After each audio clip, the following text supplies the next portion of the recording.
Hi guys, it's Melly Starz and we're back with another episode of Melly's Couch. Today I have in studio with me an artist and mental health advocate.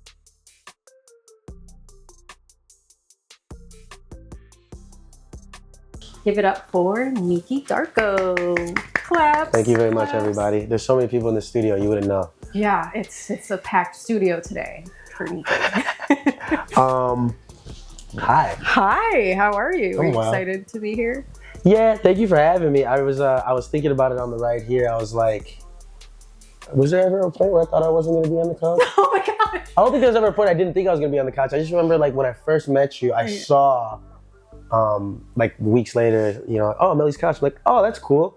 And that was before I'd ever done, this is going to be my second podcast now. Oh. And so I was like, will I ever be on a podcast? I was like, probably not. I was like, I don't ever see myself doing it. I don't ever see anyone wanting to talk to me. And then yeah, like 2 months later, like Ruze, and then you. Yeah, well, I mean, you're a pretty interesting person to talk to, so. Yeah. I try to be. I think not enough people like speaking their mind anymore. Like the true mind, and you speak it. Oh my goodness, especially in your music. I listen to your entire catalog.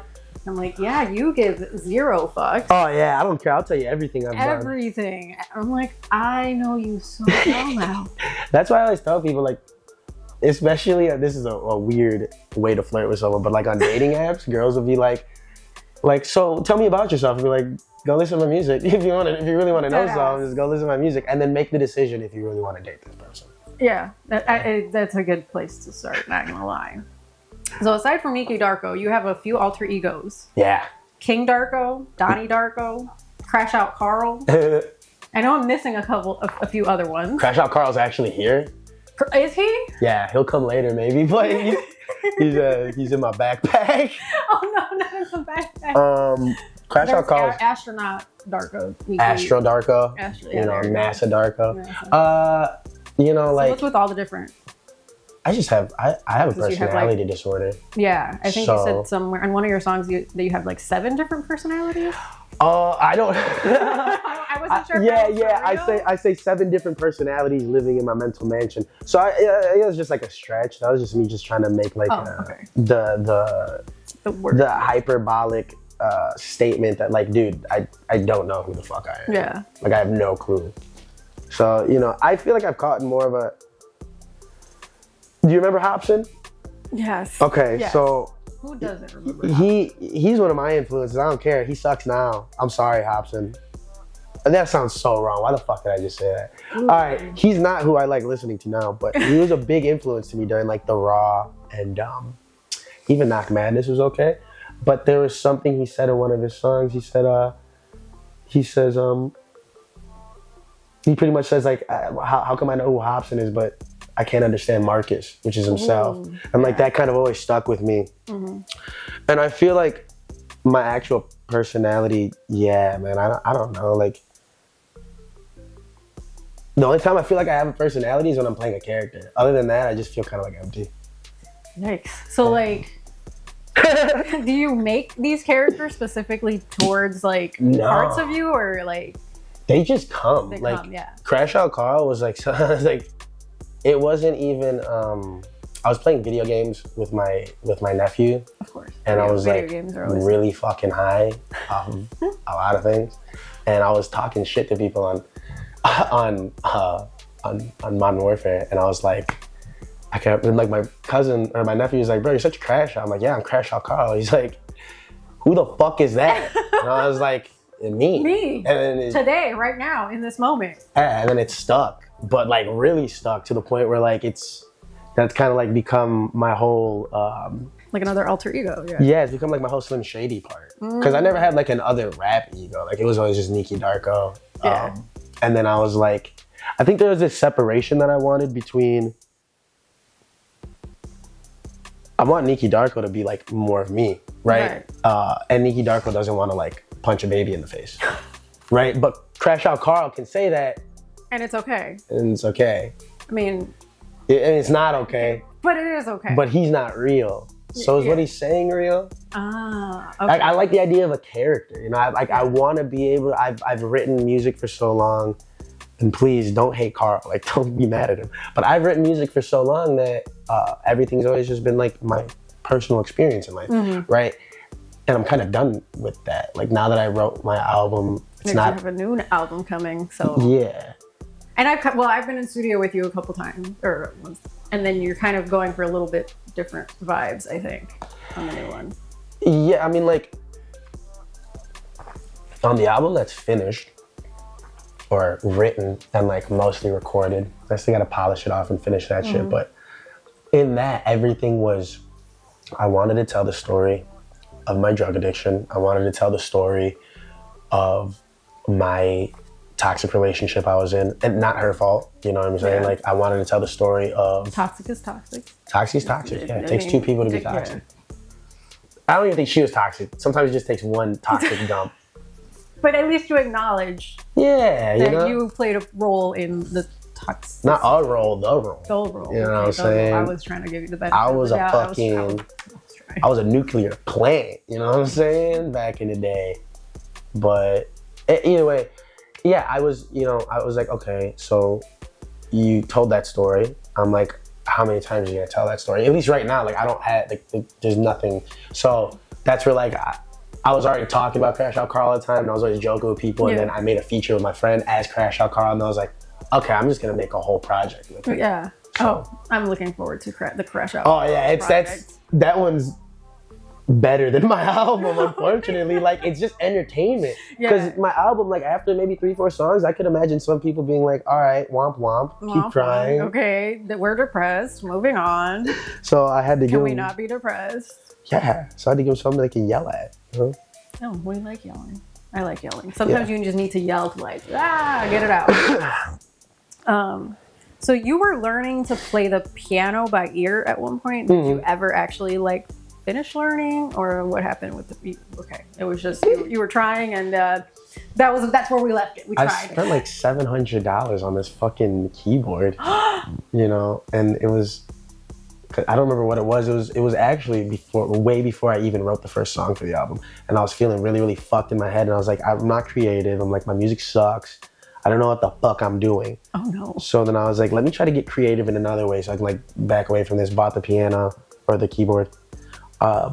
Played it for like 5 minutes, and then it collected dust for 2 years while I wrote the album. Then I wrote the album, moved to my new place, continued writing the album, and then I was like, oh, let me try this thing again. And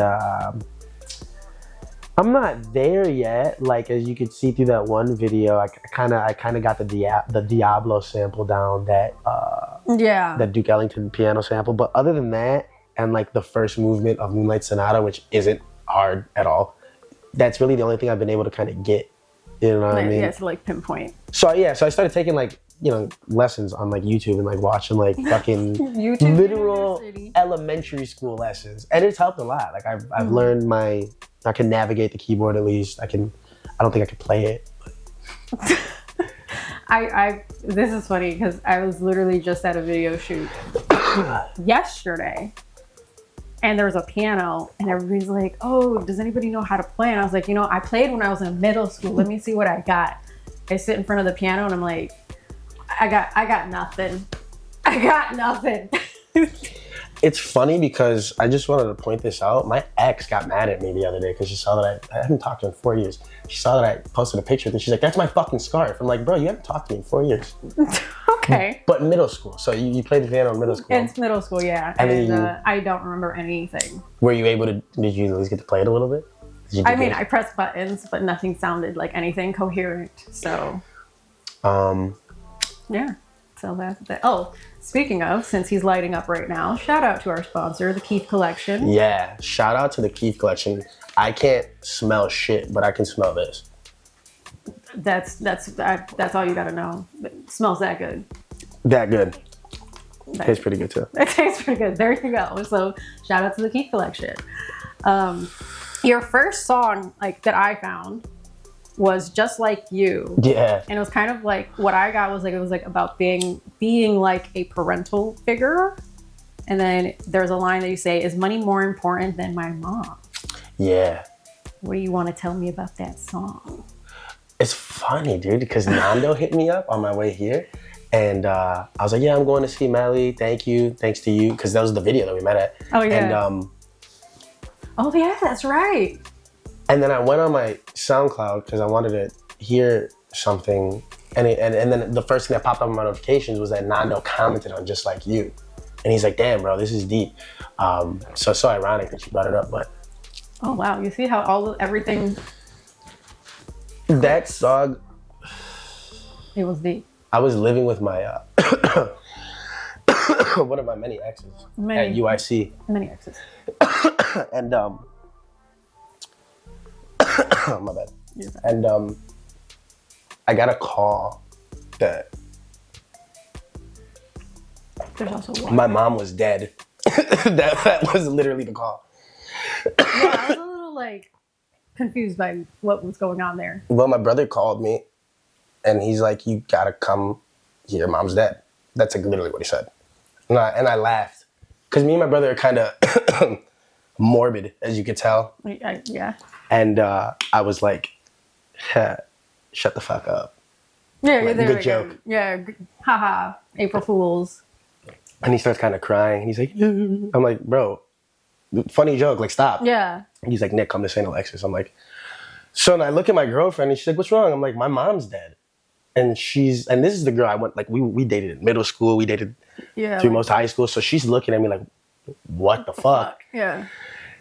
Mind you, I was 21. I don't drink. You know that? Yeah. Because my mom wasn't drinking at the time. Went straight to the 7-Eleven, bought a fifth of Hennessy, which is why I say swerving every lane with a bottle in my palm, trying to keep, because that's the first, I just grabbed, I was like, I need something to calm me the fuck down. Mm-hmm. So I rolled up, I grabbed that, I started driving, I'm chugging fucking Hennessy, and I'm just listening to all the songs she ever looked at me and said like, you know, baby, this makes me think of you. Yeah. Or anything. Yeah. Just like all sorts. Yeah. And I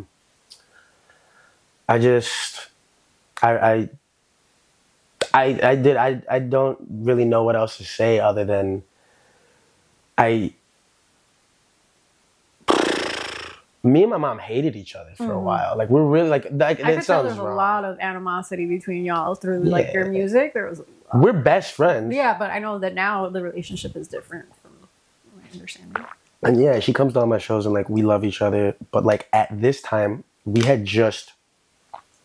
were living in a car together, and I got the job at the Ritz-Carlton, and I, you know, I was like, hey, I gotta go stay with Aisha, and I gotta be closer to work and things like that. Mm-hmm. So I'm gonna leave you in this minivan by yourself, and I'm gonna go. Yeah. Right. And so I did, and then like a couple weeks later, she overdoses in the back of the minivan, and that's how that all happened. She's in the hospital. I go to see her. Oh, when I get there, I find out, no, she's not dead. She was dead when my brother called me. And she was dead for 20 minutes. Jesus. Yeah. And they performed CPR on her. The doctor told her specifically, he said, I've never seen someone on my hospital bed dead. And he's like, I couldn't stop. He's like, the nurses told me after like 7 minutes, stop. And he just wouldn't.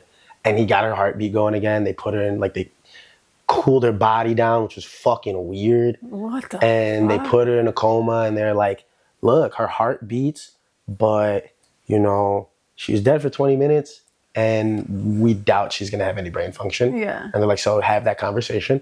And then we're all sitting in the waiting room.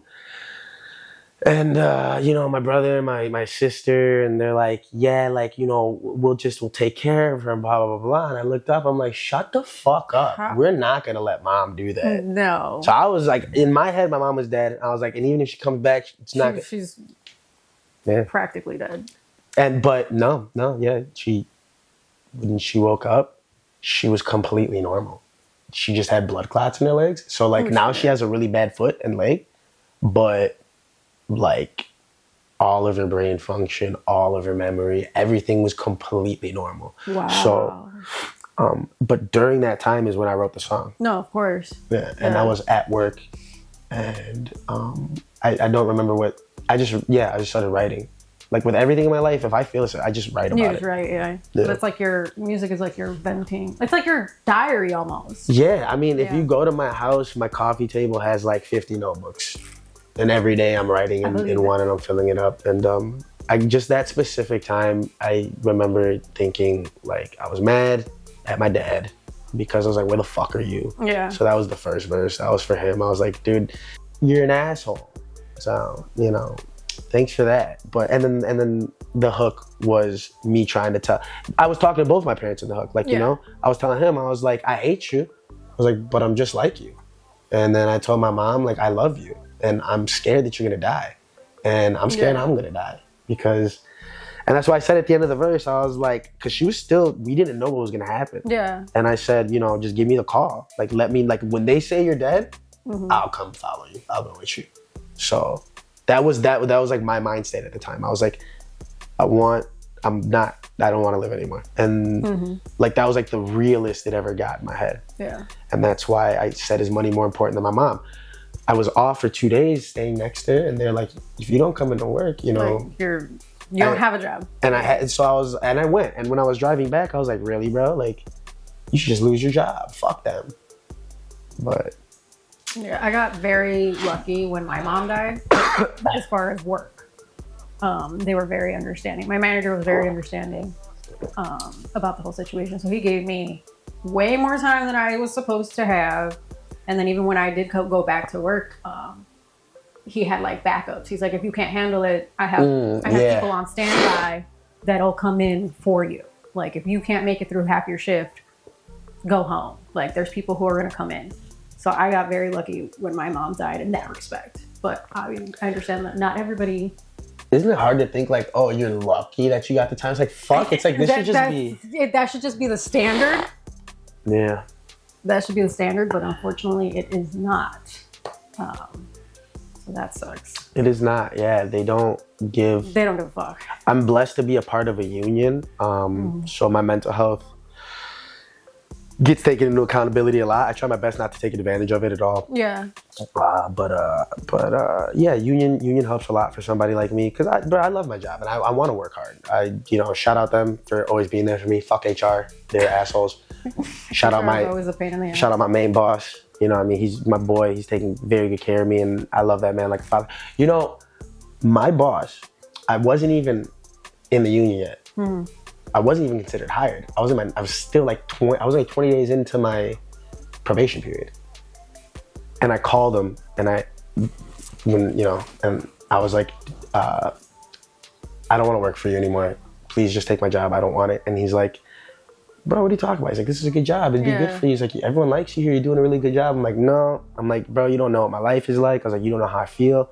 And that, like I said, it was a bad time. And like, it was probably one of the darkest I've ever gotten. And I told him, I was like, if I work for you, you're just going to have to get a new employee when I kill myself. And then he said, why are you talking like that? And I said, I just clicked on him. And he kept calling me back. And I wouldn't answer, and then I finally answered. And he's like, where are you, man? And I'm like, I'm not coming to work. And he's like, dude, I don't want you to come to work. Just tell me where you are. And I was like, in my grandma's backyard, because I wasn't allowed to live in my grandma's house at the point. And so he's like, where's that? And I'm like, dude, I'm not going to work. And he's like, I don't want you to come to work. What are you not understanding? He's like, just tell me where you are. So I give him the address, and he drives from like Franklin Park all the way up to Schaumburg at 1 a.m. Damn, that's not an easy drive. And I'm laying in the backyard, and I'm staring up, and then I hear someone say, well, what are you doing? And it's my boss. And I'm like, no fucking way. You actually came here. You actually came. Then he comes and he sits down next to me. Bro. Yeah, no, sometimes it makes me want to fucking bawl, because like, he just sat next to me. He told me how much, just that I matter. And he tried to remind me that whatever I was feeling was going to go away. And then my grandma, and then like the porch light comes on. We both look up, and my grandma opens the window. She's like, what's going on? And then she invites us in. And then she's like showing my boss all my baby pictures. And then he looks up at me at one point. He's like, you see, man, like, do you really want to die? And then he's like, I really hope I get to see you again. And he's like, take a couple more days off work, come back, So just try it out. And then he took me to my bed, laid me down, and looked at me, and he's like, I really want to see you. Man. And then, yeah, that was a powerful moment in my life. Yeah, it was crazy. Yeah, that's crazy. It was crazy. And so I did go back to work. And sometimes I think when I try hard, it's just because, you know, it's for him. Mm-hmm. Like, it's hard not to follow someone that leads like that. Yeah, that's not even just for work. It's also like you have that personal connection and that personal bond. And he's always been there. Like, I can call him at any point and cry, and he'll just listen for hours or seconds or whatever the fuck I want. He listens to all my music, you know. Very good guy. Yeah, it's amazing. Yeah. Amazing. The song that really got to me was Split. Like, I literally got goosebumps listening to that one. Because this one like kind of goes into your drug addiction and like mental illness. Yeah. A little bit. I don't know how much you want to talk about that. Okay. Okay. Yeah, I know don't you fucking care. Okay. I'll tell you everything, man. All the things. Because I also struggle with mental illness. So. We all do. I don't think everybody likes to admit it. Yeah. I think it's difficult to admit. And I think for me, it took a long time for me to be like, yeah, I have these problems. Thanks. I got to do something about it. Yeah. First, it's I have these problems. Fuck, yeah. And then it's like, for me, it was like I have these problems. Fuck. And then I think a lot of people go through that fuck it. And then you have to make that conscious decision and choice. Like, oh, I got to do something. Like, there's something to do. There's something you can do. With Split, man, you know, it's really cool that you even bring up Split, and just like you, because I tried so hard to get away from, like, I loved those songs. Yeah. And to this day, everybody, like my brother to friends, they're always like, Split, just like you, great songs. And I'm like, bro, fuck those songs. Like, I write so much better now, but I realize there's no escaping, like, just pure emotion. There's no escaping, like, those exactly songs. Like, again, I listened from beginning to now, and yeah, your songs now like better writing quality, delivery, everything, but those earlier songs were just so raw emotion and like so relatable. Yeah, they still stick. I think that they will stick with you for a long time. Because like I said, I could relate to Split for sure. Split. I'm trying to remember the lyrics. It was I got Sometimes I Blame You All. That's the only lyric I wrote down. It was oh yeah, I've been so confused. See, there's this person that I want to be, and there's this person I'm turning into. So like the whole song for me, that was like the beat. I just gotten out the mental hospital for the second time because I put myself in there again because I was like, dude, I was hurting myself too much. Drug use was getting insane. I was like, you're gonna die. I was like, go to the hospital. Yeah.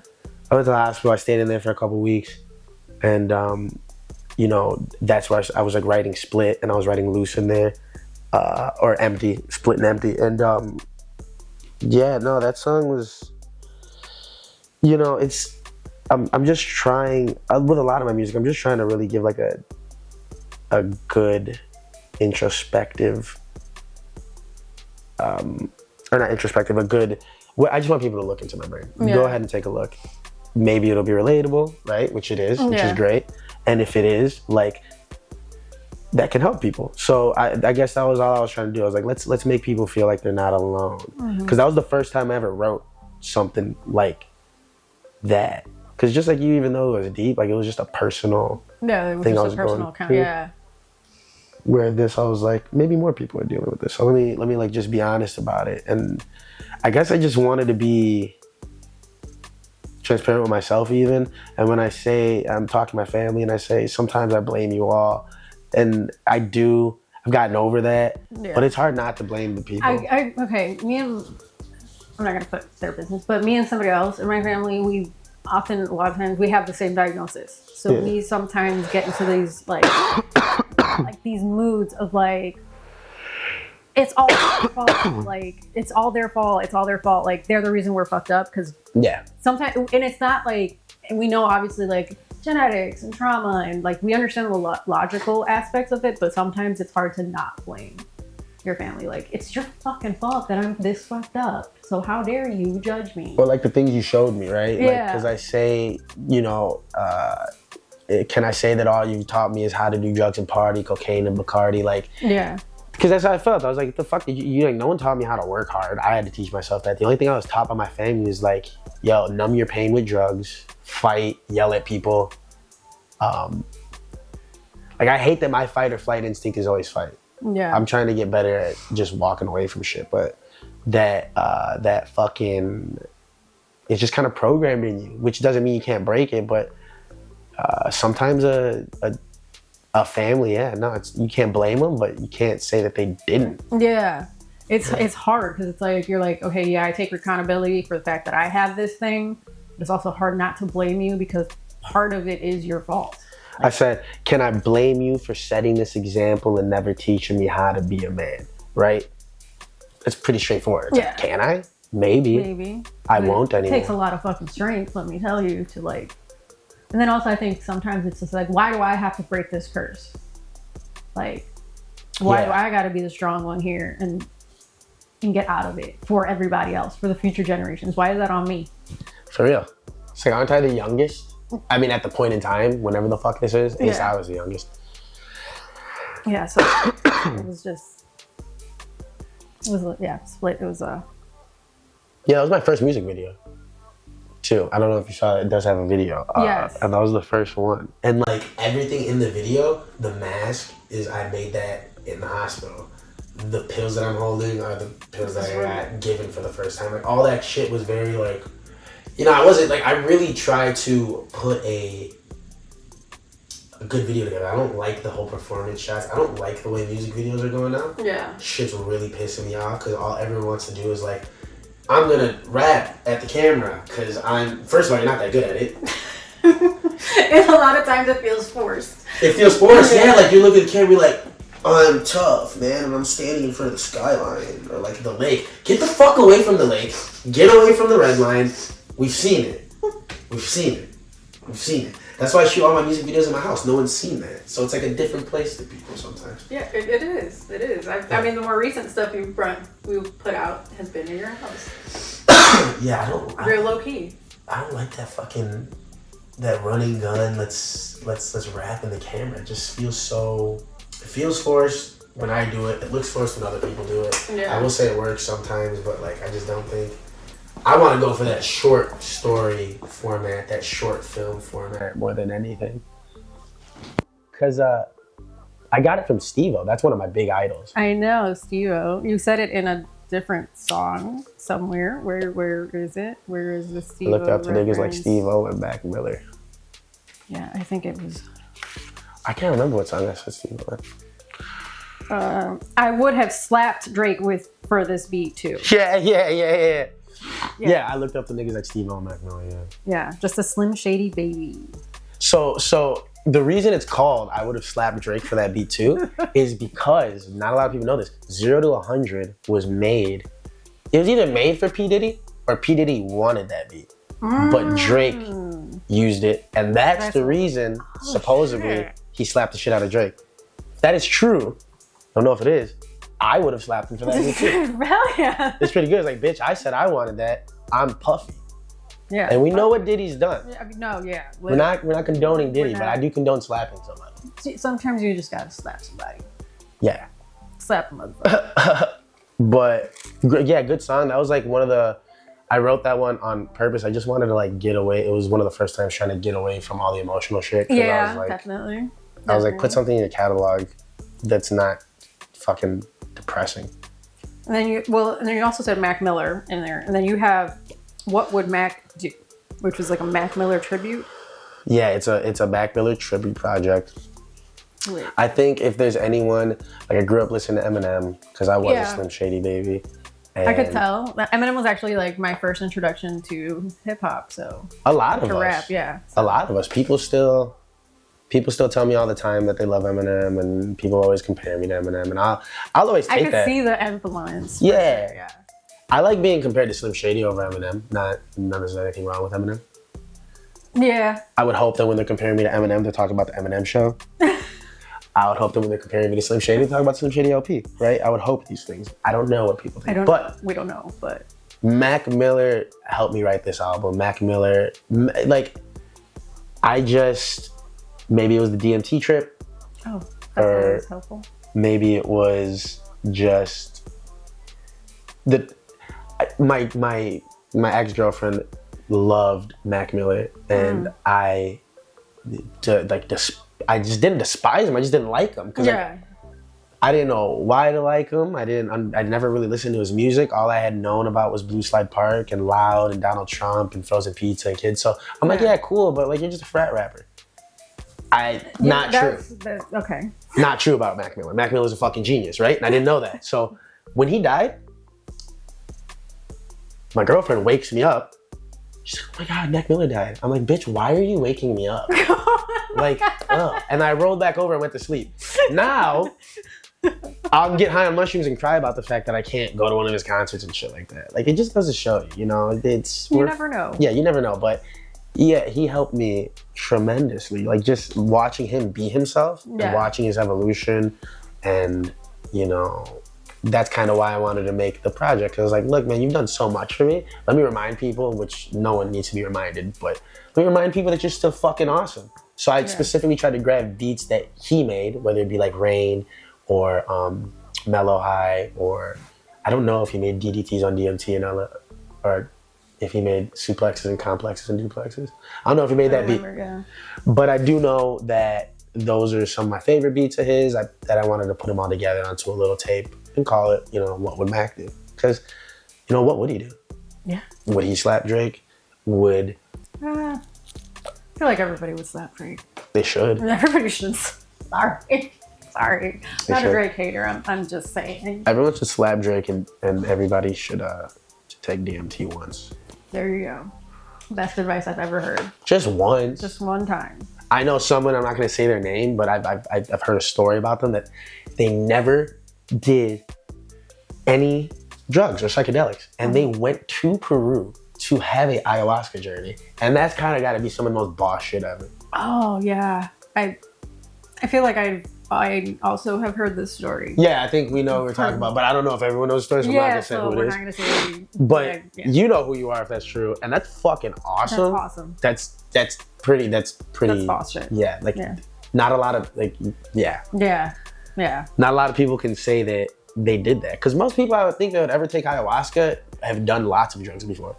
They don't just think it's not like hey, here's a soft introduction for you. No, that's hey. That's the experience here. Yeah, you're trying to fucking, that's crazy. Like, I think about Mike Tyson. He says he did acid when he was like 11. Yeah, that's right. 11. Crazy. Drugs, bro. Drugs. Drugs are great, you know, if you use them the right way. If you know what you're doing with them. Dr. Drew Pinsky, I don't know if you've ever seen The Midnight Gospel. I have not. No. Great show. Huge influence of mine as well. Is Duncan Trussell, and he's like a big psychedelic advocate, and the whole show is his podcast animated by the people who made Adventure Time. Oh shit. So it's really cool animation with really good guests, and like one of his podcasts was with Drew Pinsky, the celebrity rehab doctor. Yeah. And he said there's no such thing as a bad drug, it's just bad relationships with them. You know. That is one way to look at it. Yeah. Drugs do what they're supposed to do. Are you supposed to be doing it? You know, you look at something like weed. I don't think you can overdose off weed, but you know, like there's that, like what Duncan Trussell said in the episode. He's like, I think the overdosing on weed is when like you smoke that amount where now you're getting on like that like neurosis, is that what it's called? And like you're just fucking panicking and like flogging yourself and shit like that. It's like, yeah, you just fucking, you took a little bit too much. Yourself. Yeah, you fucked yourself a little bit. So great show. Dr. Drew Pinsky's very right in my eyes. Like, I don't think heroin's a problem. I think the fact that you can't live without heroin is a problem. I mean, yeah, that. I've never done heroin. Neither have I. I don't do drugs. I barely smoke. Never done heroin. I would not do heroin until I'm famous. Okay. I got a couple of I was like, I felt like there was an exception there. No. I'm not. So you're more famous. No, I'm not gonna do it. There's no fucking way. I can just like see myself liking that too much. I think the whole point of heroin is to like it, right? So I'm good on that. Yeah, that's how that works. Tell me about Demon Dick. That's a great transition. Tell me about Demon Dick. It was a collab track. Yeah, with Vice, my old. I'm sorry, Vice. I didn't want you on that song, man. Oh. Like now, when I listen back to it, and you know I love you to death. I think it would have been better without your verse. Because not because your verse was bad, as much as it's that. Like the whole song, the idea was it was. Big Mighty. I don't know. It was like, I don't know what the fuck I was doing with Demon Dick. I just don't think it should have had him on it because like I was talking about like my Demon Dick, and now it sounds like Demon Dicks, and it's like too many dicks. But it was a little awkward. That song was just like me trying to be. I was like, I'm an ignorant person sometimes. Yeah. Don't follow back if I hit it. Yeah. Don't follow back if I already hit it, which is true. True. Yeah, I'm still toxic-ish. Toxic-ish. That's why I'm single. I'm not stupid. I'm doing the right thing. Okay, at least you're staying single. Yeah, I'm learning. You can, figure your shit out. I'm growing. I do want to talk to someone eventually. Maybe even soon. Maybe even this summer. But, I just... around that time when I made that song is when I was realizing, you know what? You shouldn't be in relationships. And it took 2 more years until I was like, yeah, get the fuck off that. Yeah, no, enough. Dr. Oh my God. Dr. Kavorkian. Yes, I can never say it. Do you know who that is? I'm guessing maybe not. It's okay if you don't. I don't think a lot of people do. No. I know the name. It's crazy. But I don't remember, I don't recall the reference. When I was a kid, I heard Eminem say, Dr. Kevorkian has arrived to perform an autopsy on you while you scream, I'm still alive. And I remember I was like, who the fuck is Dr. Kevorkian?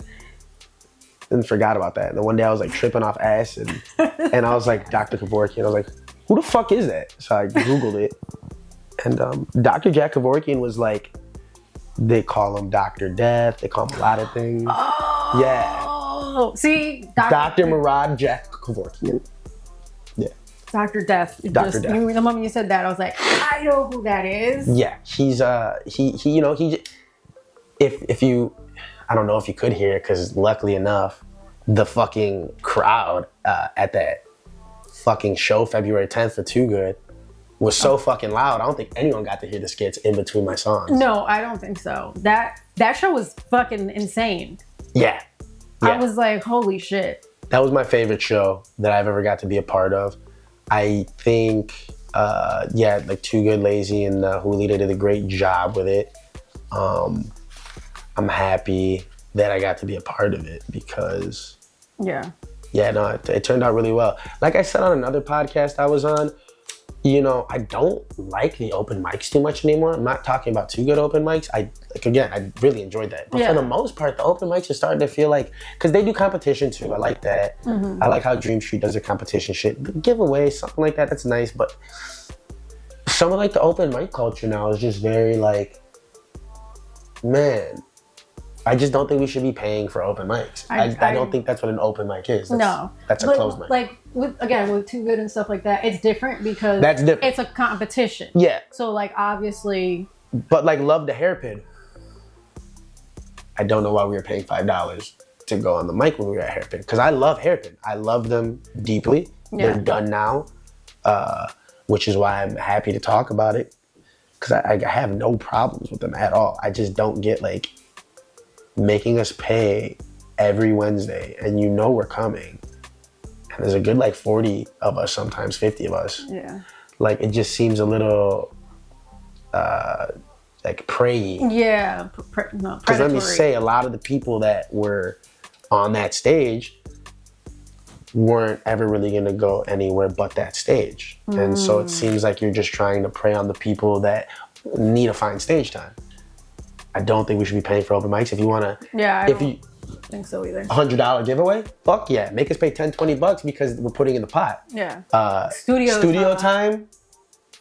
we're paying for something that might come back to us, right? Or even as little as you want to make the money, free open mic, have a bar. Free open mic, bring some merch. Or, I don't know, man. Yeah. Like, I recently did, me, The Lot, and 290 Mo, we did an artist competition kind of thing. And we did the sign up. And again, we were giving them out first, second, and third place prizes. So it was like giving away interviews, we gave away cash, a headlining spot at an award show, like a bunch of shit. So it was like, okay, you're investing in something that you could potentially take home. Like there's 3 slots, there's maybe like 10 artists. Also, the question is, what's the crowd like? Okay, so fuck $100. Fuck a headlining spot. You tell me February 10th, Too Good, that's the crowd? Yeah, I'll pay to go perform with that. Yeah, why not? Like that's... Yeah, that crowd. It's something worth it. Yeah. There's something there for you. I think I went up like 30 followers that day. I think that reel from the fucking recap of the night has like 2K views. It was a very good night. It got me something. Even then, I just don't think paying, but they have the competition, that's cool. I'm talking about like just the people like, yeah, come through to this fucking, there's gonna be 6 people watching you perform. You guys are all performers. You guys probably all know each other. Give me $10 and you can do 2 songs. I'm so stupid. I 100% agree. Like I said, unless it's a competition or it's like there's a big advantage to it. Something to invest in. Like, so, exactly. It has to be an investment. Is my money going to you to just like fuck off, or is my money going to like, you know, something that's giving back to one of us or something like that? Yeah. Whatever. Yeah, no, ours was basically like whatever money was put in was like how we split the cash. So no matter what, like we didn't see any of it. Pretty much. Or like the music review shit. That again, that's pretty predatory. Don't get me started. It's one thing, like if you want to skip the line spot, shout out to my nigga, why do I always call him my nigga? He's so white. Shout out to Nick. He does a music review, right? Him and I don't know who's always on it, but he does a music review. Bodie was on it, Chase was on it. There is a pay to skip the line, or if you already did a review, you could pay to do another review, but it's free. You just put on your track. Yeah. That's cool, you know, because then if a motherfucker is desperate and he really wants to get his song reviewed by 3 people, yeah, make a little cash, why not? But those are like the live stream reviews. You're talking, okay. Yeah. Because I do the written reviews. I'm a top 100 hip hop blogger because I do reviews. I do track reviews, whether tracks, music videos. Full track reviews, that's nice. Yeah, so I break down everything. And for me, it was, the way I have it is after I send you the review, if you made it, because it has to be good. Like you have to earn your spot. It's not like... you can't buy it. Yeah, you can't buy it. Afterwards, I'll send you like, hey, if you want to do a donation, here you go. The only ones that I'm like, hey, I'm not budging on are like midnight releases, because that means I got to clear my schedule to make sure that post is ready for midnight on the day that you drop. But now that brings in a whole different incentive. That comes back to like open mic competition. Yeah. You know, oh, you can pay for this review, but that's because motherfucker, you're asking me to set a day around it. Literally, like I have to drop this at midnight on your specific day, not on my specific posting schedule. So I got to move shit around to make sure that it's even ready for that. Change my routine, That's why I got mad at this female the other day, because she was like, hey, yo, come out. Like, and I knew this person, so it's like there was no reason to think that like, it wasn't even a fuck or nothing. Like, there was no reason to think that they were gonna ditch me, right? Oh, we set this whole plan to hang out and shit, and then it's like you do understand I live like an hour and a half away from you. Coming out here like is not... It's not convenient. Not convenient at all. The only thing I'm driving an hour and a half for is my haircut. Like, oh, that's very important. I also drive about an hour and a half to get my hair done. So, you know what? When you find someone that does what they do well, you gotta stick with it. You gotta stick with them. Be loyal to your hair people. Yeah, because they'll fuck up your life. Literally. Bad haircut will change everything. So you were saying you were surprised that they ditched you? Was that the end of the story? Yeah, I was just fucked up. I was just surprised they ditched me. I'm like, the reason I'm saying that is because like I put my whole schedule around this. Yeah. And now my day's just like in purgatory. I'll find something to do, but what the fuck? I hate that. Like, I hate people canceling. I hate feeling like I have my day planned a specific way. I'm not even at home. Right? Like, I got dressed. Like, I could have, I left my dog set up and shit for the day. Like, told him, like, I'll be back. I don't even want to leave you. Now he thinks I'm a liar. Right? Now he's like, what the fuck's going on? Like, it's a whole mess. Like, don't cancel or change shit. I'll be honest, I was so depressed today. Like, oh no. I remember, like, because I couldn't sleep last night. Me either. I think I'm getting into, like, one of my episodes, though. So I probably won't sleep for a couple weeks. I never sleep. That's my problem. That's what's always causing the rapid cycling. Because, like, sometimes I don't know if it's that my mood's changing or that's, like, it's a regular, like, just the up and down. But, I couldn't sleep last night. And, like, I remember, like, as I'm trying to sleep, I kept telling myself, like, I don't want to do anything. I just felt dreadful. Oh my God, me too. I was feeling the same way. Yeah, it was like, but at no point did I want to cancel. I was like, I don't want to do anything. But it's like, I don't want to do anything, but I don't want to cancel. You know what I'm saying? That's why to cancel, it's I get it. Things happen. If something's happening, something's happening. Yeah. But to, like, just stop replying, like, not even cancel. There's a difference between canceling and flaking, and just, bitching. like, ghosting, like, just not showing calling up, you at 11 o'clock and being like, hey, I've been depressed all night. It's like, then why the fuck didn't you text me at 3, 4 in the morning and be like, yo, I don't wake up and do everything you're about to do. Exactly. Because at 11 o'clock, I'm actually leaving. I'm already, like, set up. Like, I'm out. Like, I forgot to tell my therapist last week that I had something to do Wednesday. So at, like, 2 in the morning, I messaged her like, hey, just so you know, as soon as you can know this, clear out your schedule for that time because I'm not gonna be there. Yeah. So we're still talking about music. Somehow, I know we yeah, we are talking about music. We've gone off on several different tangents. Let's talk about King Darko. I love the flow on this one. Thank you. And I like the bar, yo, bitch got me saved. And her phone is Poppy. She's my 7th mommy. Yeah, don't be salty. She's my 7th mom. Yeah, 7. Damn, now looking back at that bar, that wasn't true at the time. Oh. That wasn't true. Manifestation is real, guys. Oh gosh. When you, like, was the sentiment there when I was rapping it? Yeah, like, I did feel like I was kind of, getting into I wasn't always handsome. You could look me up, and if you know me, I wasn't always fucking handsome. Took some time. Ugly duckling syndrome. You know what I mean? Like, I was 240 pounds, 250 pounds in high school. So, like, I worked out a lot. Yeah. I did a lot of drugs, so I can't, that helped me lose the weight for sure. Drugs definitely do. That's one of the people ask me all the time, how'd you lose all the weight? Well, and then I started working out. But anyways, I wasn't always handsome, and the reason I bring that up is because by the time I was 22 and I finally started, like, kind of growing into everything, I was like, oh, wow, handsome devil, you. And I started getting, that's when I started getting slightly, like, very, like, didn't want to settle. That wasn't, I don't think I was dating them. I think they thought we were dating. Oh.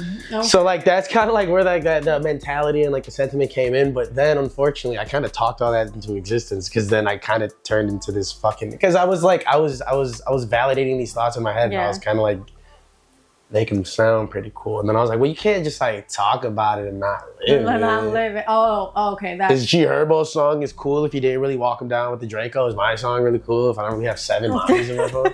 So now I had to go and look for these things. Did you find the 7 mommies? Maybe not all at once, but yeah. Eventually.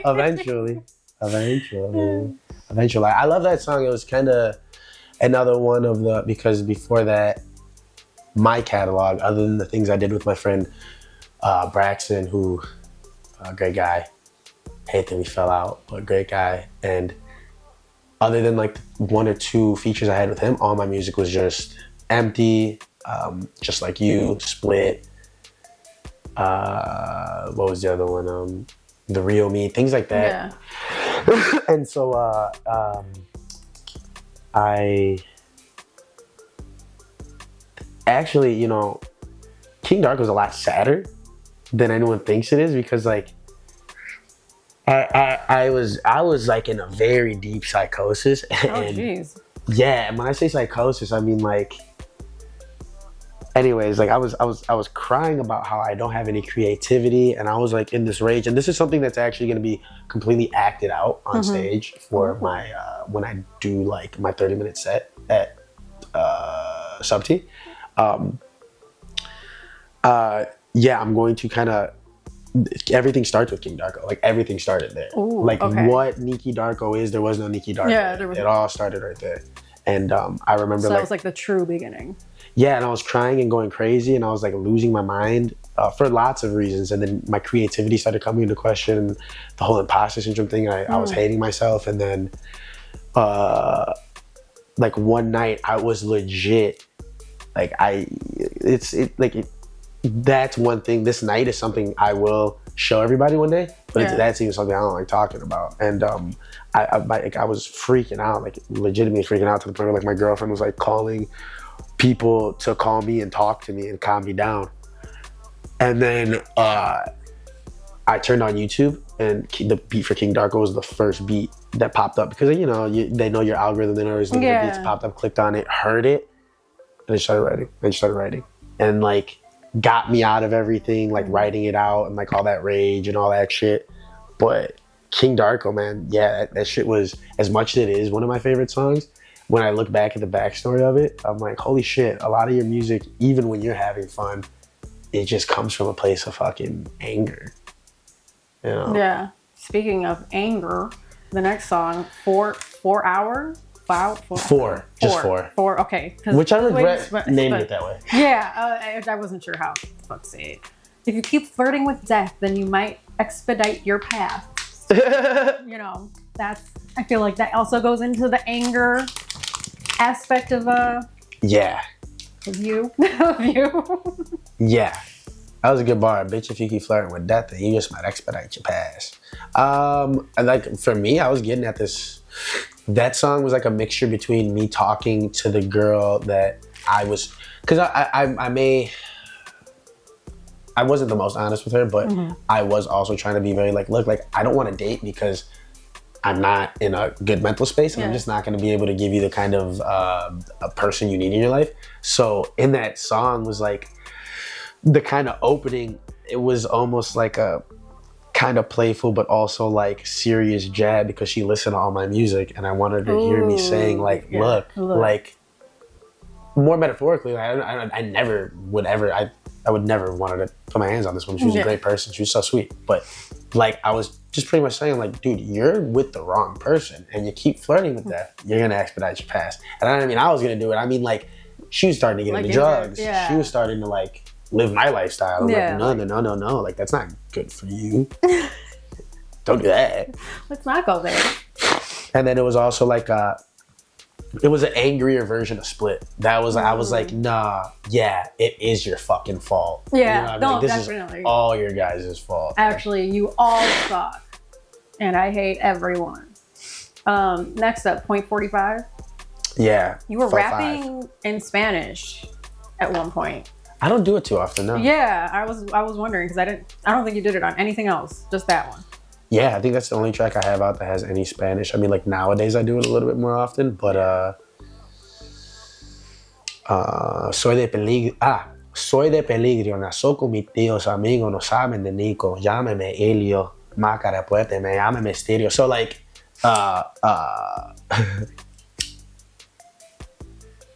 my grandfather's name is Elio. And in the you speak Spanish, right? Yes. All right, so then, like, I come from a dangerous family, pretty much. Ooh. I was raised by my uncles who are fucking heroin addict, drug dealing gangbangers. That's great. You don't know about Nico. Call me Elio, which is my grandfather, because he was a pimp ass piece of shit. Máscara puesta me llama Mysterio. Like, my mask's on, they call me Mysterio. Yeah, but, I don't know. It just fucking sounded cool. It did, yeah. Nothing in Spanish when you rap, it sounds cool later. Like, play a Bad Bunny song in English. It sucks. When you translate it over, it's just not. It doesn't hit. Bad Bunny doesn't actually suck. What I'm saying though is like, listen to these songs in English, like translate them in Google, and you're like, the fuck does that even mean? What the fuck are you even talking about? What are you saying? And it does make sense. If you're a Spanish speaker, you can translate that and it all makes sense to you. But if you don't speak Spanish and you look up a Bad Bunny song and read the lyrics, you're like, huh? It's funny because sometimes like I'm out with my friends and like if we see Mommy Zaddy perform, you know, she does a lot in Spanish, and I'll try to, and I'm like, yeah, oh my god, I love it, and my friends are like, what is she saying? Shit, don't worry, it's great. And I'm like, how do I translate this? She's saying this and this and this, but that doesn't sound right now that I say it in English, so sorry. So go learn Spanish. Just go learn Spanish. So sorry. Like Gasolina by Daddy Yankee, not a good English song. Not a good English song. No, please don't start there. God. Don't start there. Yeah. Next up, Dangerous. I thought I told you I'm dangerous, which kind of goes back to... That was also to her. Yeah. Yeah, that was also to her because like we were still dating at the time and she wasn't, I don't think she was understanding. Clearly not. Yeah, Dangerous was a good song. A lot of people like that one. That was actually an accidental thing because Vice had sent me that beat and like I didn't really like it for a while, and then one day I heard it again. And a lot of people fucking hate that beat because of the piano. They think it's too much, but I thought it was great. No, I thought it was good. And then you said somewhere that you got tattoos to look scary. So what is kind of the story behind that? I think I just wanted to reflect my brain on my body.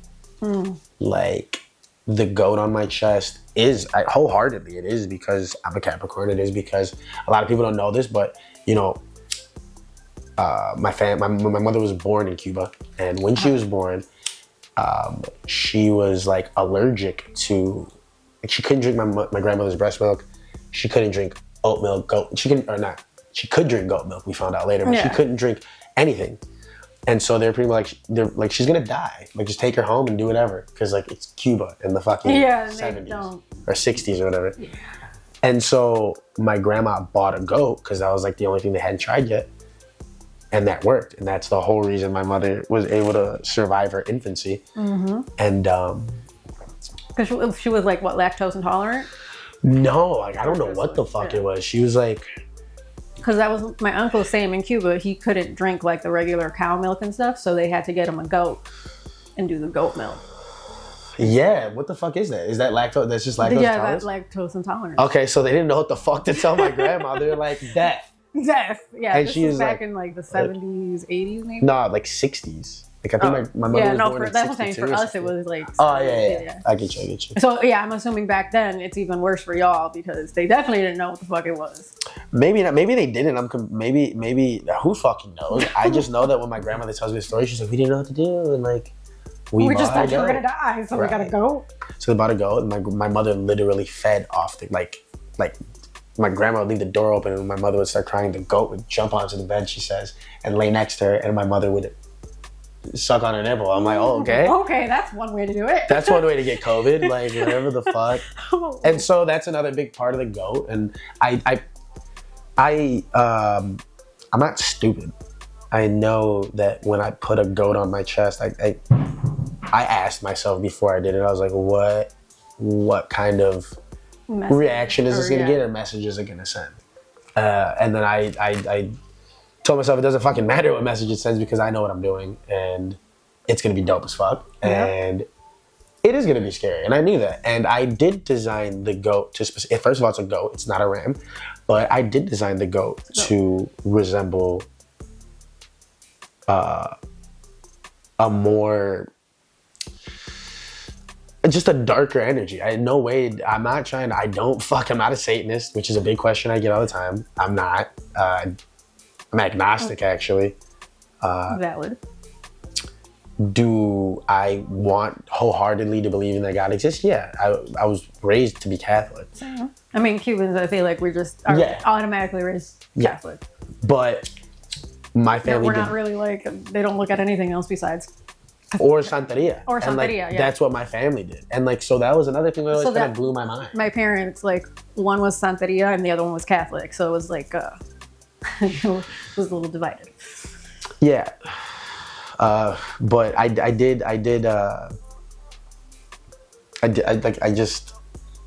what I was doing.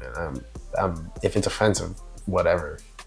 I'm glad. It's your body at the end of the day. Yeah, my body, my choice. I'm glad it offended you. Yeah. And so yeah, and then like the lambs, they look fucking dark, but if has anyone read the Bible, that's why I said there's no demons on my chest. Go read the Bible, bitch. Yeah. Like, go read what John saw. Go read Revelations, and you'll understand that like this is technically holy as fuck, and what was guarding God's throne up in heaven, singing praises to him. And that's another big thing, singing praises to him. Like, people don't understand how strong music is. Because there was literal angels that looked like fucking demons sitting there singing to God 24/7, as so told by the Bible. So eat a fucking cock, you Christians. I agree with that sentiment. And not all Christians, just the assholes. Because I know a lot of good Christians, great Christians. There's some decent peoples out there, but there's decent people in all groups. In all of them, yes. There's great Christians, there's horrible Christians. There's great Catholics, there's horrible Catholics. There's Catholics that touch kids. There's Catholics that don't touch kids. You know what I'm saying? Drake does touch kids. Is Drake Catholic? Is Drake a priest? Has Drake ever been to the Vatican? Was he on that island? Know some niggas that went to that island. Why would you go to that island? And Kanye's right. Correct. Not about, wait, not about everything, but he's right about some things. About the island. Yeah, let's be specific, because Kanye be Kanyeing sometimes. Man, that's a hard one to like. I love Kanye, and like I never defended him. The only thing I defend is that at first I was trying to defend, oh, this is not what he means. Yeah. But I think this is exactly what he means now, though. Like, there really is. At first, I was like, I get it. When your mom died, and like you like lose everything, you lose your mind. I get it. I've been there. Yeah. But like now, I'm just like, I got nothing for you. But he wasn't even like that when his mom died. He was a little like. Yeah, he was off for sure. But now I'm like, yeah, I got nothing for you, my dude. Like you just tweaking. My friend Joey Splinter once gave me. I don't know if he came up with this idea himself or if it was something like he saw, but we were sitting in my Kia Soul in the front of my grandma's house, and we were listening to Kanye. Is that what Soul is about? That song or that video? Is your Kia Soul? Nah. I didn't think so. I just wanted to be funny. I think it was just because that was actually one of the first times I named a song off of, which I might change the song title because I don't like doing it. I named the song off of the beat because the beat was called Soul, and there's a sample going Soul. So, anyways, you were sitting in your Kia Soul, and he told me, he was talking about the innocence of Kanye. And like how the music industry took that away from him, right? Like his purity. And like he was like saying, look at the teddy bear, right? The teddy bear started off as this like cute, wondrous thing, and then slowly the teddy bear went away, and then like it turned all this like the God talk and the this and the dark twisted fantasy and like the morbidness. Like he was very friendly, and that bear like stood for something. From Dropout and Dropout. Reunion or whatever it was, or College Dropout. Late registration, and then graduation. It was that bear, you know what I mean? It was like this cute mascot, and then slowly that kind of got taken away from him. He was being a lot, this was years and years and years ago, but he was just, getting at that. And he's like, once that bear went away, it was a wrap. Yeah, it was like Kanye wasn't, that's it. He was like, that's when the old Kanye was gone. It was when that bear left. Yeah. We missed the bear. Yeah, we do miss the bear. Next up, talking to myself. Yeah. This one was also giving toxic relationship vibes. And then was it? Because you were talking about 101 reasons to run. Like, I'm giving you 101 reasons to run. And, like, you're still here. Why talking to myself 101 reasons? I think that was a different song, actually. Oh, was it? 101 reasons to run. Yeah, that was Hate That I Want You. Oh, okay. That was Hate That I Want You. I wrote that song when I was like 19. Oh, geez. Yeah, that was like my high school girlfriend. That was like. So then maybe what I wrote down is most days are a battle is for talking to yourself, talking to myself. Yeah. Okay. Yeah. Sorry. No, you're okay. There's a lot of song lyrics that I write down, so Talking to myself was definitely like I wrote you in the post. Like like a lot of people really helped me out of that stage. Talking to myself was very very which one I'm looking, recent, and there's another one of those. I was just trying to get people into my head and like seeing very honest look at myself, because sometimes the hyperbole and like me being very exaggerative and trying to be dark can maybe start making people think that like I'm not a real person. I don't really give a fuck about what's going on. And then I kind of try to reflect my true feelings sometimes. And that's, again, the Crashout Carl thing. Like, I want Neeky Darko to be able to release music that reflects who I actually am. And when I want to filter that out and like, you know, and I am feeling certain ways, I can just filter that through something else instead of having to directly attach and, like I said, kind of manifest this real person. You know what I'm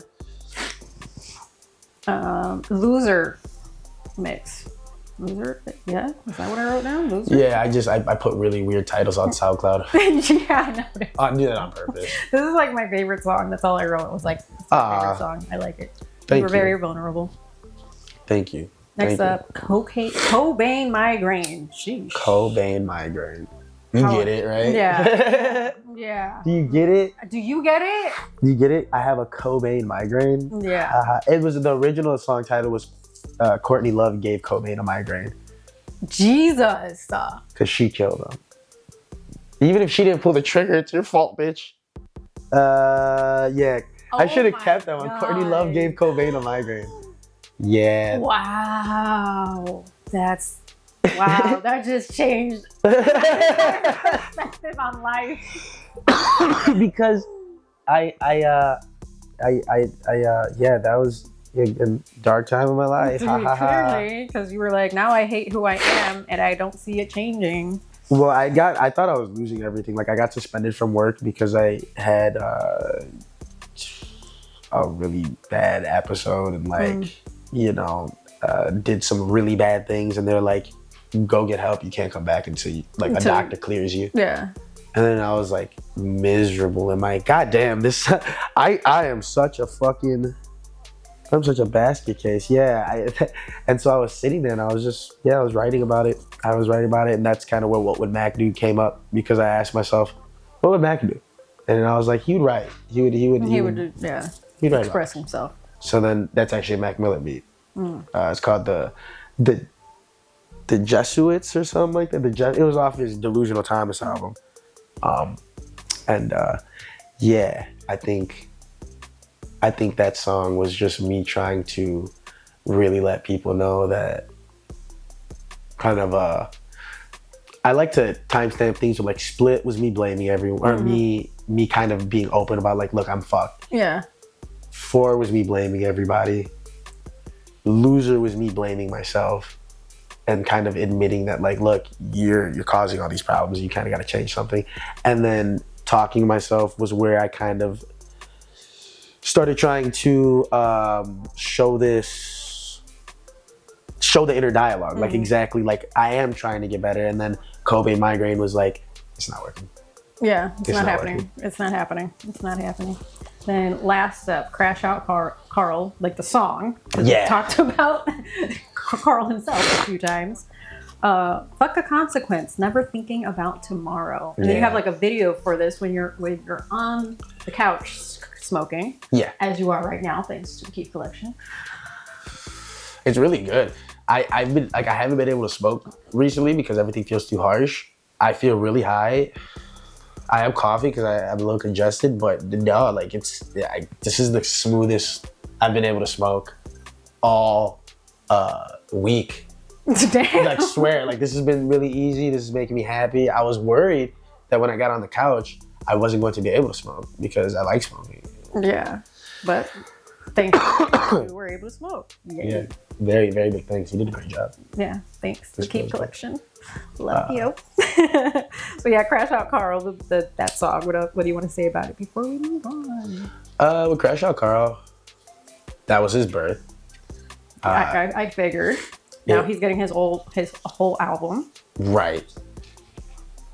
That was also one of the songs for the Mac Miller project, tribute project, because he actually made that beat. It was like one of his original Larry Fisherman beats that he made for Damo Genesis. It's called Mellow High. And that was the birth of Crashout Carl, because I I was actually at Bodie's studio, and me and him were mixing up some shit. We were trying to cook something up. It wasn't really working, but I had written down I wrote down, take everything I got. My soul grows toxic as it rots, and these habits from my 20s gotta stop. Didn't do anything with that for like a couple of months. Found the Mac Miller beat and just so happened to open my notes, and that was the first thing that popped up. And I started kind of writing off of that. I guess the mind state I was in, I was trying to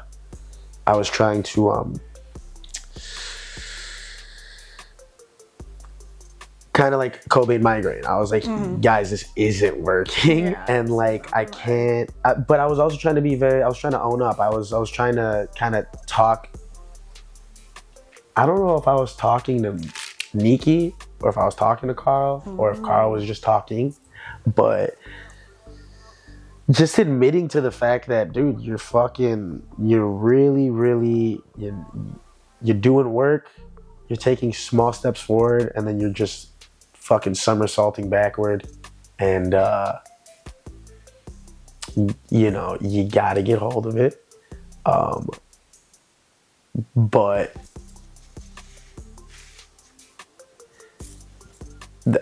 that's kind of why I made Carl, just because I was like, I'm not getting a hold of it. Not getting a hold of it. I'm not holding shit. Yeah. So next up, we're going to talk about performances. We already kind of touched base on some of them. Yeah. You have quite a few, so. Ooh. Lyrics and libations, open mic. The reason I bring this up, was there an actual phone call that interrupted your set? Yeah. That was real, and we all yelled at her. And so just like, what the fuck? So this girl, if she hears the interview, I know she knows who the fuck she is, and I'm not, dude, I don't hate you. I know you fucking hate me. I was not mean to you. You're mean. You're crazy. People know this. And I'm not making fun of you. Please, don't think I'm making fun of you. But this person, like, really tried to ruin my life in lots of ways. It just... Yeah, so that phone call interrupted. Yeah, so we go back to that. You just asked me the phone call. Yeah, I asked you the phone call. Yeah, that was it. I just want to know if it was real. So did a real phone call interrupt my set? Yeah. Yes. So we could save what I just said. Yeah, no, a phone call. Yeah, this girl who lived across the street from the hairpin, right, was like trying to get a hold of me. And like, I didn't want to talk to him because I didn't want to hang out with him because I thought I didn't like this person. I didn't like the way things were going. So I blocked him and everything. And like, I'm trying to do my set. And as I'm on stage performing the Diablo remix, she's fucking calling me. And then, it was real. So I answered the phone and everyone yelled at her, which was great. That's awesome. It was hilarious. That is hilarious. I love that. Everybody was like, joined in for that moment to support. Because they all wanted to hear my shit. They don't want to hear this call. No, nobody wants to hear this call, clearly. Next up, Space Camp. Houston, I have mental problems. And Space Camp was fun. Space Camp looked like it was fun. I wish I was around during that time. There was only like 15 people there. Which is okay. I really tried to get people to go. I mean, at least I sold 15 tickets or something. Yeah, there you go. Shout out Tim Amini. Shout out Fame Nightclub, Lure. He, I believe, owns and operates, I don't know if it's Fame or Lure. I don't know what the fuck it is, but great nightclub. It's over on Ontario. And he's been doing Space Camp for a while. I know Joey Splinter, that was one of his first big performances. Shout out Joey and Mr. Talent Show, Streamwood High School. Joey Splinter, Bars for Days. Joey Splinter, Lords of the Shy. Who's that? Lord Splinter who? Joey Splinter, the Holy Sinner. He's a great guy. But he's the reason I knew about this whole Space Camp thing, because I went to school, we all went to school together. I was younger than everybody. And Tim Amini did this thing called Wealthy Habits. And dude, I'm not even gonna lie, when I first heard it, I thought, because it was like during the whole swag era shit like that. I was like my beginning of high school, and I was like, what? I was like, this sounds this sounds like, because I didn't know who was doing it. I just kept hearing Wealthy Habits. I was like, it sounds stupid. Because I was an asshole. Like, my teenage angst made me an asshole. Wealthy Habits thing was always great. I think he was like, it was even kind of a record label thing when we were younger or whatever. I don't know exactly what, but from a young age, Tim Amini was a very strong entrepreneur. And he ran the Space Camp shit as well as Wealthy Habits and a lot of other great ventures. And who the fuck's blowing me up? Literally. And bro, fuck off. And so Tim Amini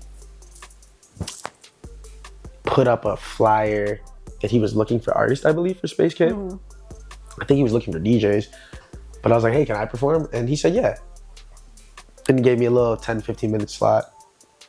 And I did a couple of songs there. I just wear with my NASA outfit because Space Camp. Space. Are you fucking dumb? Duh. St. Patrick's Day 2 years ago. You heard about it?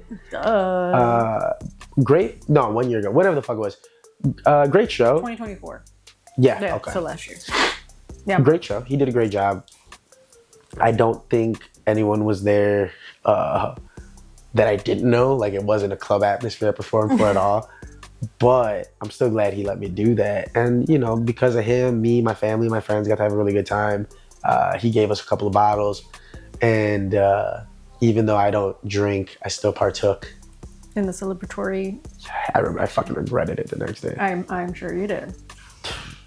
Sonic Healing at the Wild Hair. Ooh, Sonic Healing. Jahari the Hippie. Great band. They're phenomenal. And what was it? I saw that there was an open mic at the Wild Hair and they were gonna have a full band to play with you. And I was like, that's fucking awesome. So I went ahead and I tried it out. I had no way. That was really cool. I saw that. Yeah, I remember I saw the clips. I'm like, oh yeah, that was really cool. You had the whole band and everything. Yeah. I really do wish more people could have been there, and not only to see me perform, but to like experience that. Vibes, yeah. I don't know if they do that anymore. They were saying it was like the first Thursday of every month or something like that, but I never seen them do it again. I just know that that was great for me. That was great for me. I was in a little bit of a creative rut. I still hadn't finished writing the album yet. But Neeky Darko was a very strong song that resonated with a lot of people.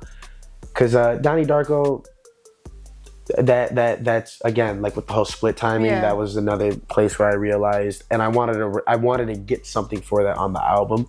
A good reflection of like, and the album is very thought out. It's not tracks. It's going to be a very long story that you're gonna sit through and enjoy thoroughly, unless you don't like stories. Unless you're brain dead. Unless your brain's literally not working at all. I'm not saying it's disabled. I'm not saying it's slow. I'm saying if your brain literally isn't on at all, I could understand why you don't like the album. I can completely get it. So that was great. Yeah, I needed something. I wanted to reflect my understanding, because the album I did not want to blame anything on my mom. I didn't want to blame it. I really wanted it to come to this point where I'm saying, look, man, look in the mirror, take a hint. Let's get this out the way, and now to live life. Yeah, let's live life. Next up, Heavy Hitter Cypher. You remember that one? Waterboarding. I remember everything I do. I don't think there's anything that you don't remember. That's good, because a lot of people get on the couch and they were like, I don't remember that. I hold a lot of passion towards everything I do. I can tell. That's why you're here. 100%. You know what I'm saying? That's why I love what you do. I tell anybody that, there was a point in time where I talked a lot of shit about everybody's, and I'd laugh about this and laugh about that. I can be honest about that, because today, I know for a fact everybody has something to offer. I giggled when I heard Wealthy Habits. Do you know who the fuck Tim Amini is? I think there was a list that he got shared on for like top 15 people in nightlife in Chicago. Like Tim Amini. Ha ha ha, Wealthy Habits? Nah. Great. Yeah. And I'm not saying I ever dissed it. I'm just saying, like, it's just an example. It's an example of how you don't maybe something doesn't resonate with you at the moment, but you gotta understand there's a reason why it's working. There's a reason why people are talking about it, right? Yep. I didn't like Lil Uzi Vert, and I loved to make fun of him. I loved to make fun of all those guys. Literally. Until I realized, one, who the fuck am I?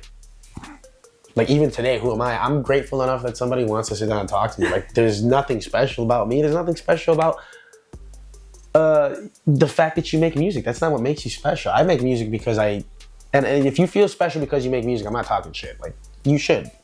Art's beautiful. The fact that we can express this to people and you get on that fucking stage, that means a lot. Passion is something I could always respect. I had to learn that. I had to realize that, you know why people don't like the Bear? Because it's all chaotic and it's fast paced and this, that, and this. Is like, but if you enjoy passion, if you enjoy shit like that, oh my God, it sucks you right the fuck in. You know, people may not like my music. I don't know if they do. I don't know if they don't. But what I do know is that I have something to offer. And the same way I want people to see that in me, I have to see that in the world. You know, so I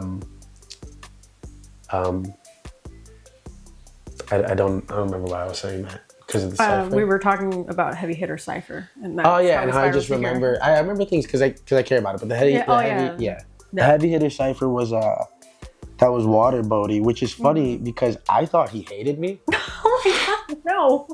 Yeah, I could have swore he hated me when I first went to Lyrics and Libations. I thought from the bottom of my heart that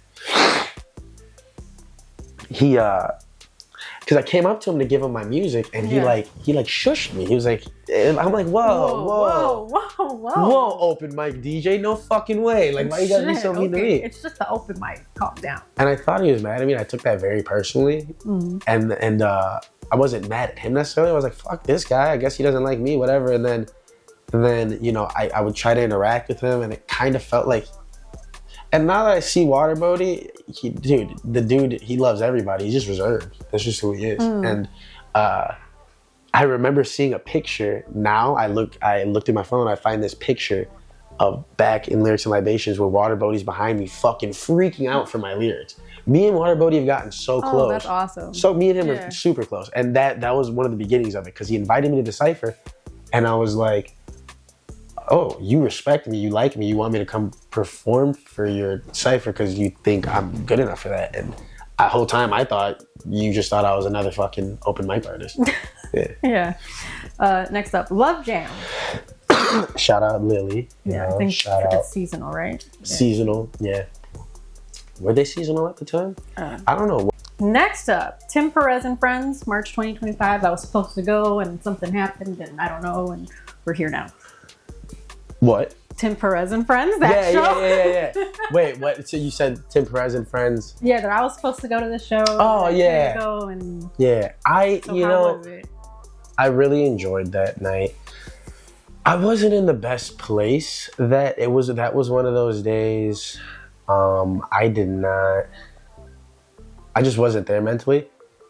But I'm always gonna show up, like I said. So I'm not gonna do that, especially not to my boy. That's my brother. That's my brother, and it's my brother in bars. It's my brother in Christ. It's my brother in arms. That's a great man. Tim Perez is he is a problem. He's a wrecking ball of a human. I know. Literally, the dude is like 6'2", fucking. I don't even know how much. I don't want to offend him with the weight. Size 7 fucking teen or something like that, bro. 16 and a half wide or some shit. Big step for real. Like don't that was one of those days. I don't know. I wasn't in the right place. And I kind of I didn't do anything wrong. I wasn't there mentally. Yeah. And I kind of wish I was able to ground myself that day and be a little bit more present because I just wasn't feeling it. Was I still full of love and energy? Yeah. And support, but you just weren't there. Yeah, I just wasn't there. That's okay. It happens sometimes. Okay, next, the return of the Hippie House show. You remember that? Oh, dude, that didn't happen. The original Hippie House show happened, though. I could talk about that at least. Oh, okay. Hippie House was the first thing I got invited to. That time I met a lot of people. This dude, this great person named Zoinkies. I don't know his real name. Zoinkies, like Scooby-Doo? Yeah, I'm pretty sure that's what he said. But I think I think Zoinkies isn't that like how we talked about Zans? Did we call him Zoinks? I don't know. I think.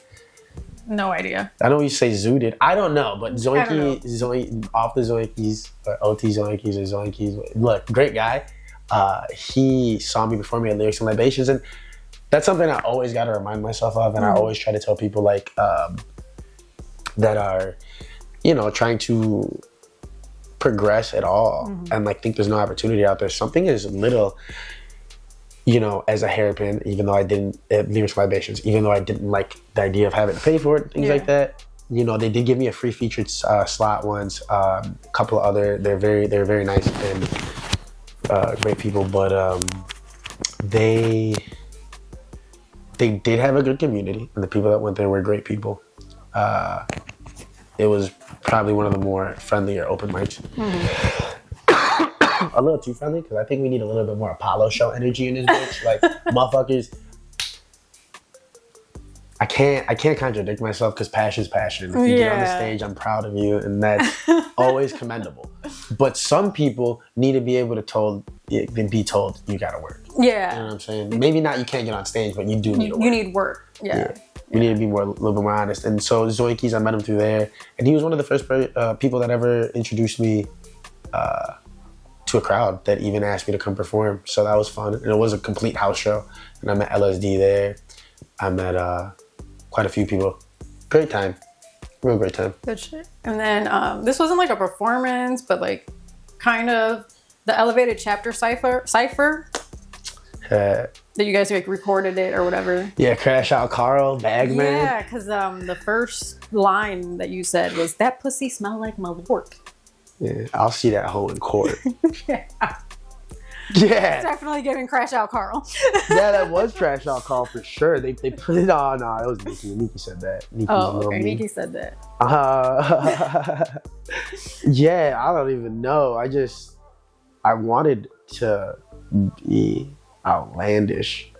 Clearly. Yeah, like, I don't know, freestyles I feel like too many people try to think about their old writtens and things like that. It's like, have some humility. It's okay. You fuck up. You sound stupid. You say something that you regret. That's the love of the freestyle. Like, try not to get canceled. That's my problem. But that pussy smelled like Malort. You know what I'm saying? Bitches, that house, her breath smelled like wolf pussy. Yikes. Like, shout out Nick Arenas. Shout out Nick Arenas. He gave me the most, like, that's when we connected. We looked at each other eye to eye after I said that. He's like, what did you say? I was like, her breath smell like wolf pussy. He's like, all right. Great guy. Great guy. Miscellaneous. These are just a few other things that I wanted to kind of touch base on before we finished up.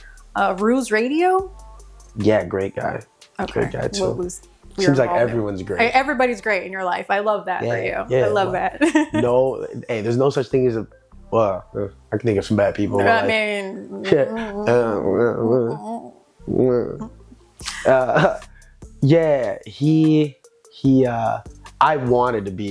I wanted to sit down with him, and when I knew he had a podcast, like, let's just do it on the podcast. Yeah.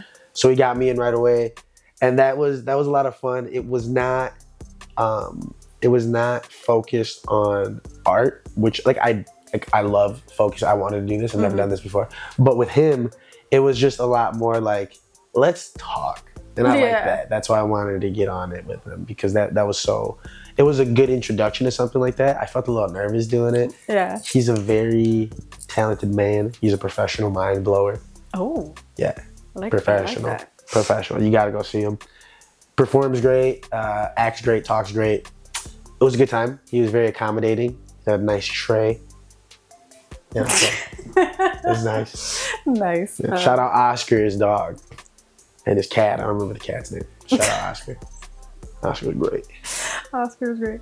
Respect the Mic documentary. I was looking for it. I don't know if it actually happened or it hasn't happened. I don't know. I don't know if it's gonna happen. Oh, okay. I hope it does. It's one of Vector. I don't, but I mean, I'm familiar. Yeah, obviously. Now Vector, a videographer, amazing, very skilled, clean shots. He just like randomly told me, he's like, yeah, I'm gonna make a documentary. You're gonna be episode 1. He's like, it's gonna be about like the starving artists in Chicago, and I believe he'll still do it, but the dude's very busy. Yeah, I can Passion tell. project kind of guy. Yeah, he does a lot of shit. He said he does a lot, so I wasn't sure what the status was. I hope it happens. I would love to talk more in depth with him. He's him and Waterbody are honestly two of my like biggest supporters and two people that I really appreciate. We've sat down, ate dinner together. Oh. We've sat down, drank tea together. We've been very ceremonial with each other. Tea. Yeah, you know. And I pray Waterbody stays. Waterbody stays. Hashtag Waterbody stays. Waterbody stays. Hashtag Waterbody stays. I'd love for him to stay out here. Please, Waterbody, don't leave. Don't leave. Waterbody, don't leave. Next, I wanted to talk about you being a mental health advocate and like what you kind of wanted to say about that, kind of give you that. I think when I say I'm a mental health advocate, like what it means to you and stuff. When I told you that, I think I was trying to like say, you know, I don't be quiet, you know, pain shouldn't be silent. Mm-hmm. Sometimes I question if my music is trauma dumping or if it's expression of pain. You know, who really knows? But you don't have to be silent about how you feel. I'm an advocate for just trying to understand people. I've put myself in other people's shoes countless times. I'm very empathetic. Sometimes I feel like having BPD, you know, borderline, kind of really heightens that empathy. I know that I believe in my grandma calling. I just believe in really trying to understand each other, even to the smallest degree.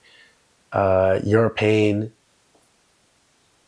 may be a stab wound and someone else's might be a paper cut, right? Like that common thing. But everything hurts to everyone differently.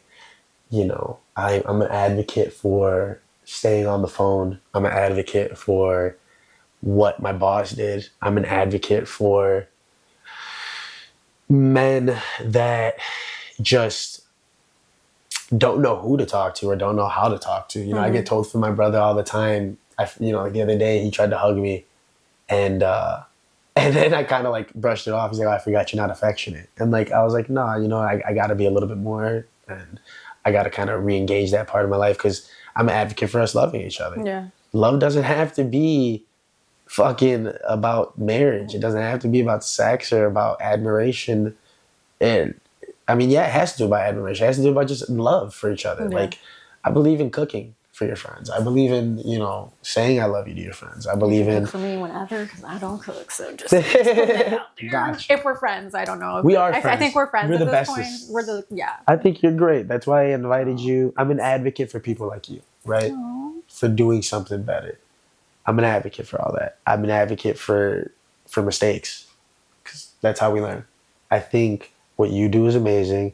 I don't think you should ever stop because, you know, I'm telling you, everybody struggles in their head. There's no fucking way you don't, especially now. Yeah. And we, you know, sometimes we want to sit on a couch and be a star. Sometimes we want to sit in the bed and fucking rot. Yeah. But like I told you, you putting me here today gave me something to look forward to.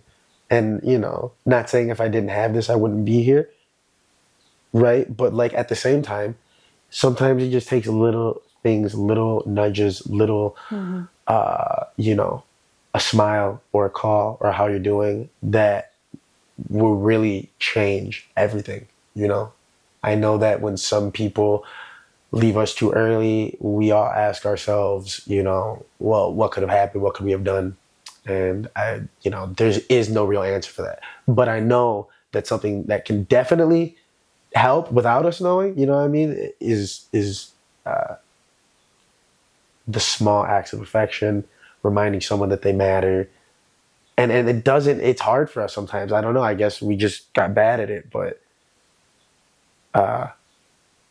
it doesn't have to be crazy. Yeah. It doesn't have to be. I have a friend, my friends, you know, I don't even want to say anyone. I don't like saying people's names. No, I have a friend that she'll always ask me how I am, you know, randomly, very randomly. And when she does that, and she knows who she is, it it really recharges my spirit for that day. Just even for sometimes for a week, it just such little things. When we all struggle the way we do, I myself, I don't believe in medication. I just don't. Mm-hmm. I don't like the way it makes me feel. I've tried, and I'm not refusing, but I don't think I'm going to try again for a little bit. But I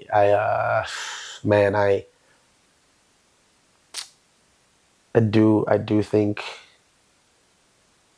we could lean on each other a little bit more and make that more common, a more commonplace where we offer that shoulder. And yeah, that's what I think when I say mental health advocate. You know, just really try to better yourself, because that's the big thing. Like, we can't lean on everybody for everything. Everybody's not going to carry us through the world. And like, if I couldn't start myself, I would never get my music done. I would never have a good job. I'd never be able to pay my rent. None of that. So it's all about effort, growth, communication, support, all that shit. So that's what I think I advocate for. Yeah, more than anything. Beautiful. I'm steal your yeah, that's fine. That's beautiful.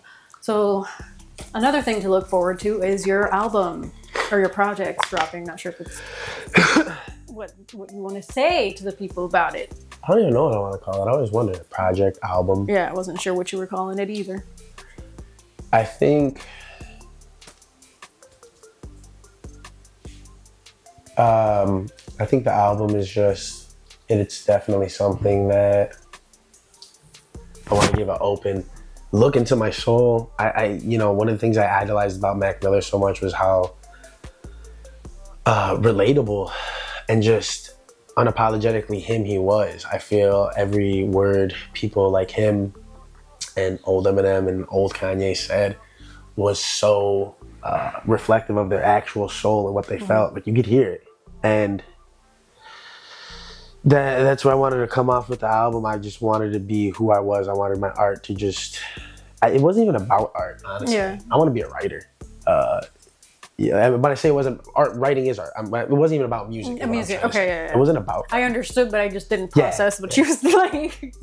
My album was never about the music. It was just about the writing. Yeah. And the getting through it. And again, like, that's where the whole Crashout Carl thing becomes like this. Oh, now I want to make like some conceptual music, right?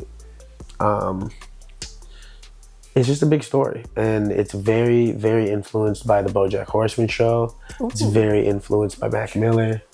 It's very influenced by the people around me right now. I really mean it when I say people like Tim Perez and Joey Splinter are amazing. I really mean it when I say Sonic Healing is a transformative sound. It is healing. Mm-hmm. They do a great job. They healed me that day. Just being able to play or just frontman, like, and do that. It was an amazing thing. It was an amazing feeling. And this album is just me trying to think and explain what's been going on. The Mac Miller project is just me trying to think and bring a new light to his old music. And I want, when people hear the songs on the Mac Miller project, I don't like, yeah, of course I want them to know, wow, he's got bars, but I want them to be like, I want them to think about the Mac song again. Fuck my song. That's kind of where my heart was. And so, those are two things. Crashout Carl's an asshole. Yeah. So his album we've just mentioned him quite a bit. His album's mean. His album's mean. His album's mean. You gotta leave. So we've made it to the end. Finally, I don't shut up. Wow. I was hoping we covered everything or close to everything that you got out happening. I don't think I missed anything. I think I talked too much. That was the problem. I think I. No, you're good. It's okay. I'm good. You're good. So this is when I get a freestyle. Are you giving us a freestyle? Yeah, I'll give you a freestyle. I'll go straight off the dome for you because, right? Spit some shit. Oh, anyways. Spit some shit. All right, whenever you're ready, take it away. Hey. We sitting on Melly's couch. Gotta go hard for the girl. Round of applause. Gotta understand I got they jaws sore cause they always on the floor when I'm rapping. And any motherfucker at the top of the game, I'm on his trail like the Ho Chi Minh. Motherfucker don't know that I'm going crazy on the flows again. Put away the Percocet, stay underneath the sink though. If I gotta pop one, you know that I won't think though. Go crazy on the mic, I go crazy on the stage. Motherfuckers think they know me, they don't know my middle name. It's Haley, motherfucker. Give me my flowers. Until I'm pushing Dandelion, we won't get ours. We the best in this motherfucking building. It's only me and Melly Starz, but you know we going, no, you going through the fucking ceiling, right? I shoot for the stars so I can land on the clouds. And if shit don't go how I want, I'll never end with a frown. I'm gonna smile through the pain. I'm gonna keep walking around with my head up high and with my feet on the ground. I don't understand how these clowns can say that they rapping when they never said a bar a day, when you never sat in your fucking room for hours trying to get your fucking thoughts on that motherfucking page. You ain't slave for the game like I did. If I got the money that I needed, it wouldn't even come out to minimum wage. I swear to God, I work 58 hours a day. 24, I don't play. 24/7, then I'm coming from the brain. Freestyle, you don't got the humility, because if you fuck up, you would say the mic is killing me. Oh, the beat was crazy. Oh, you gotta switch it. Can't go a cappella. Can't talk none of your business. Always saying that you did something that you didn't. When I leave Melly's couch, you know that I'm a legend. Thank you for having me. Oh, thank you. Thank you for coming. You get a thank you card, not just a handshake. What you mean? Come here. I love you, girl. I love you too. Thank you so much. Thank you very much for having me. I'm going to do my little outro. Shout out to all the sponsors, The Lot, who provides the media production services. AG Designs, who does my graphics, crochet, animations. The Keef Collection. This is beautiful. Yeah, it is. She handmade this. The Keef Collection for providing goodies for our guests, and the Ambience Beats, who provides the beats in the background. And that's it for today. Remember to tune in next week, because you never know who's going to show up to the couch. Maybe it'll be Crashout Carl. Maybe it'll be Crashout Carl next time. Maybe he'll rob Melly. Whoa! No, I won't let that happen.